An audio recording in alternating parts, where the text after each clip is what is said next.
True Crime South Africa is published in conjunction with Arena Holdings, publishers of Times Live, Business Live, Sowetan Live, and others.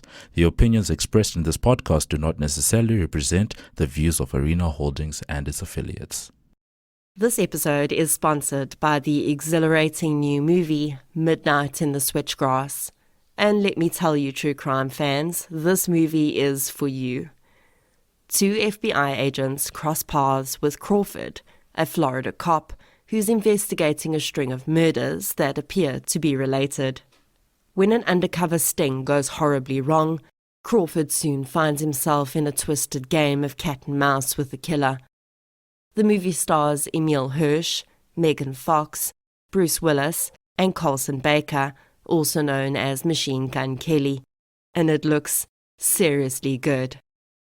True crime fans will be pleased to hear that the movie is inspired by the real-life crimes of serial killer Robert Benjamin Rhodes, who's believed to have killed more than 50 women at truck stops across America. The movie is being released on the 29th of October, and I have 3 sets of double tickets to give away to 3 lucky True Crime South Africa listeners. All you have to do is be sure to follow True Crime South Africa on one of our 3 social media platforms, Facebook, Twitter, or Instagram, and look out for the post which will enable you to enter the draw. I know what I'm doing on the 29th of October, so make sure you either book your tickets for the release of Midnight in the Switchgrass or enter our giveaway today. Welcome to True Crime South Africa. I'm Nicole Engelbrecht, and this is your Spotlight Minisode, in which we discuss cases that are in the media at the moment, as well as related topics. Before we get into today's episode, I'd like to thank our new Patreon supporters. A huge thank you goes out to Corne Elmarie Moll for your support on Patreon, as well as Ilka Zenskirali for your support on PayPal. Thank you so much, everyone. Your support really does make a huge difference. If you'd like to support the show on Patreon or PayPal, I'll leave a link in the show notes. There are now additional ways that you can support the show, with 2 online businesses providing 10% discounts when you use the code TCSA10 at checkout. You can get your health and beauty needs at King Online, and you can get all your printing requirements designed, printed, and delivered by PrintCrowd. You can also help to support me as an individual creator by checking out the companion podcast I created with Showmax for the Devilsdorp documentary, or by purchasing the Krugersdorp Cult Killings audiobook, which I narrated, on Audible, Google Play Books, or Apple Books. As always, any form of support is greatly appreciated, and it doesn't have to be financial. Sharing of episodes, inviting your friends and family to listen, and interacting on social media all go a long way to keep the show growing and improving. You can also leave a review on the podcast app you use to listen. If your podcast platform does not have that option, a Google or Facebook review is equally helpful. The following episode may contain sensitive material, including descriptions of violence, sexual assault, or graphic descriptions of injuries to victims. If you feel you may be triggered by such material, please consider this before accessing our content. To access trauma counseling or services, please see the helpline information on our show notes. The first case I want to discuss today is one that's just happened, and as a result, there's not a lot of information out in the public domain about it. On Wednesday morning, the body of 38-year-old Liesel de Jager was discovered by her husband in the garden of the premises they were living in. De Jager was a pastor at a church on the south coast of KwaZulu-Natal. She and her husband, Vanna, and 2 small children had been living on the church premises for the 3 years that she'd been serving as a pastor there. It is believed that de Jager had been out for a jog with a group of women from the neighborhood that morning, and when she hadn't returned, her husband, who'd been getting their children ready for school, went to look for her. Initial reports indicate that there were strangulation marks around de Jager's neck. Her cell phone and house keys were found close to her body, indicating that robbery was not a motive. Her community and congregation have expressed deep shock and grief at the woman's sudden death, and she's been described as the perfect religious leader for their community, with the ability to connect with both young and old in her congregation. Police have confirmed that they are investigating a case of murder. I'll keep my eye on this one for you. In the Nyanga area of Cape Town over the last weekend, a woman was found brutally assaulted and deceased from her wounds.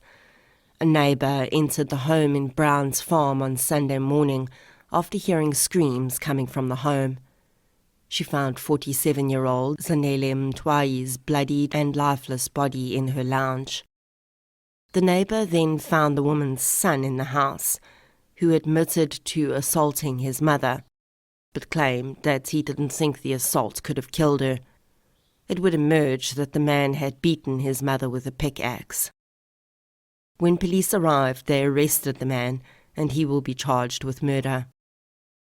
A community policing forum member indicated that they would try to assist the family in ensuring justice was served for Zanele. The member indicated that they were currently dealing with 4 other cases of femicide in the Browns Farm area. If you have not yet started listening to the 2nd season of Dion Wiggett's podcast, My Only Story, I highly recommend that you do. In the 1st season of the podcast, Wiggett told his own story of being groomed and raped by a former teacher.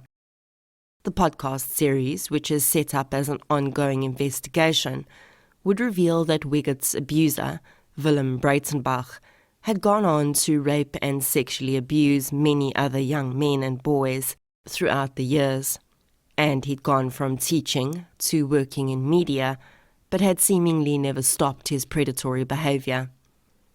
In the 1st season, we discovered that after Breitenbach's identity was revealed, he went to ground, shutting down his business almost overnight and fleeing to his mother's home in Hartenbos, where he allegedly attempted suicide.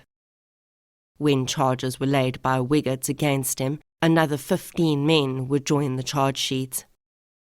2 years later, the case against Breitenbach has yet to come to trial, as his defence attorneys seek out further information about the cases against him, some of which date back to the 1980s. Of course, the pandemic and its resulting delays in the justice system have not been helpful. In the meantime, Wiggett has released the 2nd season of his podcast, in which he hunts down other alleged paedophiles in the South African school system. The season revolves around the suicide of 16-year-old Thomas Kruger at St. Andrew's School in Grahamstown in 2018. After Thomas's death, his father would discover that the boy had been targeted by a male teacher at the school. He was groomed and manipulated into sharing sexually explicit images of himself.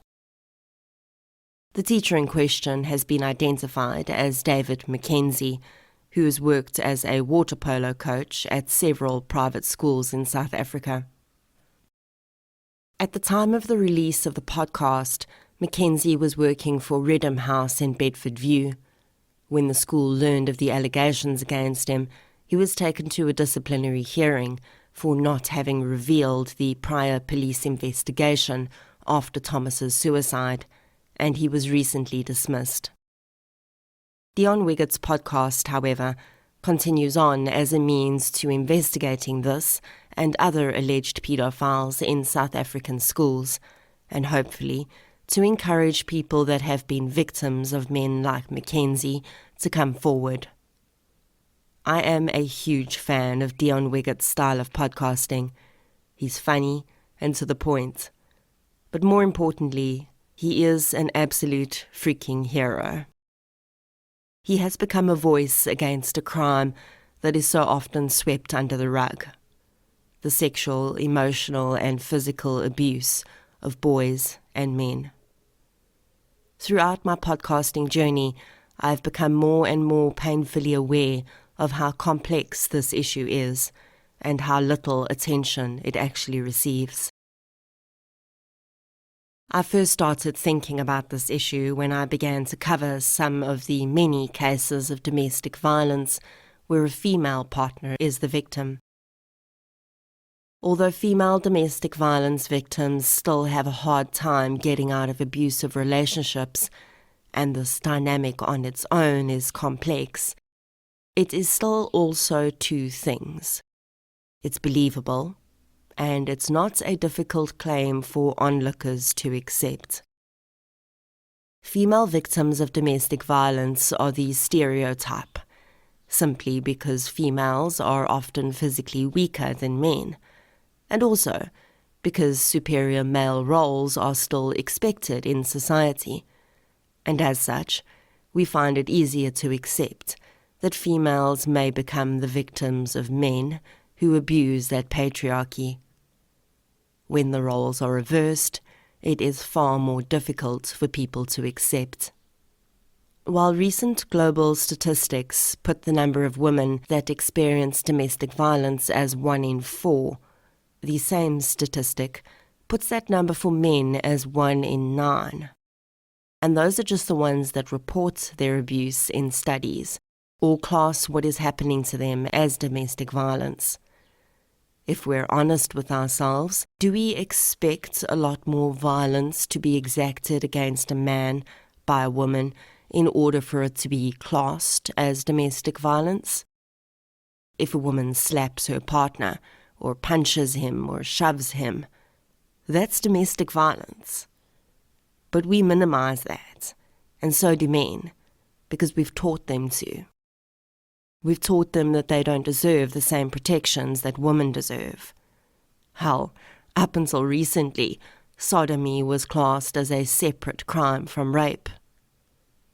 We've taught boys that they should feel honored when an older woman shows a sexual interest in them, even if they are uncomfortable with that attention. Even if that older woman is in a position of power.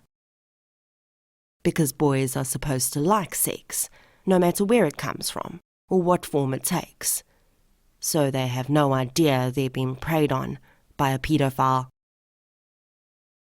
The different impression of what constitutes rape and domestic violence when the victim is a man pretty much extends throughout most personal crimes.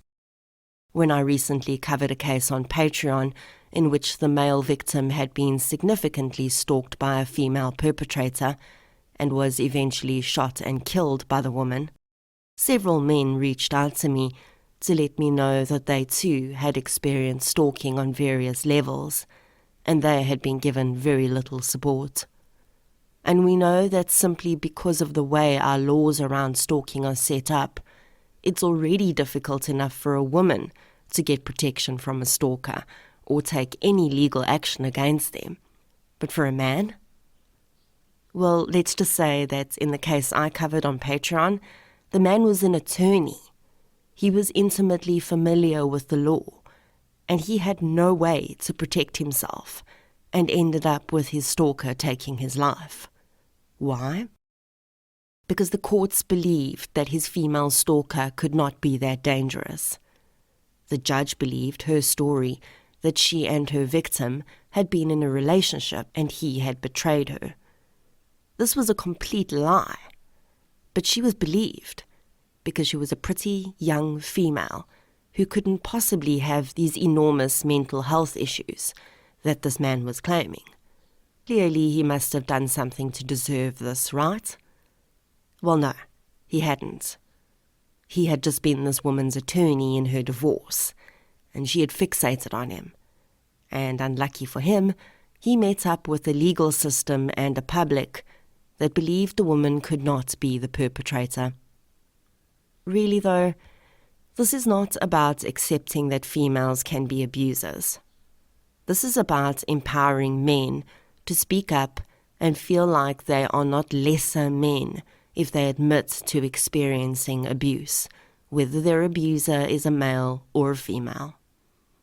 I think that some of the ways we can do this is by not accepting that high school boys are targeted by older women with pedophilic tendencies. We do this by not assuming that a man should be able to physically dominate a woman, and when they do, we swing the abuser label right back on them. And in smaller ways, we do this by not joking about dominating our male partners, and we do this by not telling little boys that they shouldn't cry when someone hurts them.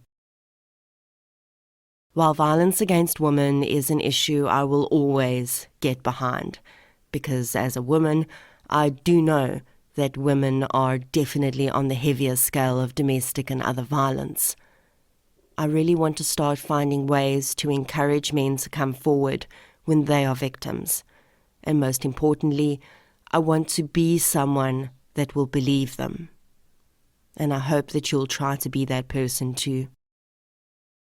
The last case I want to discuss today really highlights for me how murder is not always the crime we envision when we think of the word. Up front, I want to say that no murder is excusable. Some circumstances may cause a court to find that the taking of a life does not fit the legal definition of murder, but there is still a moral component to the situation which will be viewed differently from person to person. And I think the following case is a pretty good example of one of those situations that almost anyone might find themselves in. A 67-year-old woman has been charged with murder after an altercation with her landlord over unpaid rent, resulting in her landlord's wife's death.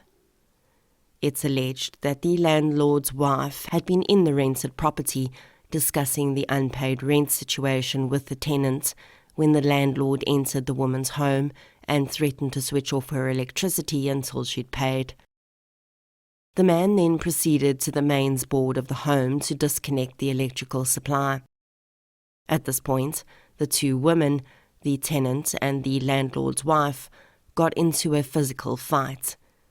The tenant would later claim that she'd been pushed onto her bed and choked by the landlord's wife. During this time, the tenant managed to get hold of a heavy glass plate and smashed it over the head of the landlord's wife.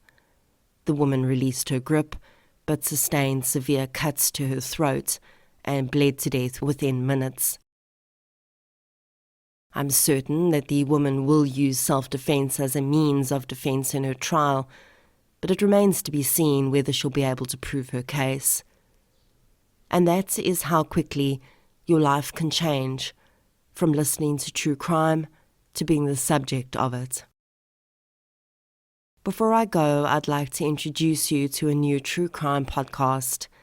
Coffee and Cases is hosted by Alison and Maggie, and here they are to tell you more about their podcast. Greetings from the Bluegrass State. That's Kentucky, if y'all didn't know. We want to tell you about the hottest new podcast on the block, Coffee and Cases. If you fancy yourself an at-home detective, If you find yourself yelling at the TV during that new true crime documentary, then you, my friend, are a certified sleuth hound. just like us. On Coffee and Cases podcast, you'll hear about the missing, the murdered, and the unsolved. But the cases you've rarely, if ever, heard about. All from the perspective of two teacher friends, rule followers, and self-proclaimed scaredy cats. Join me, Allison, And me, Maggie.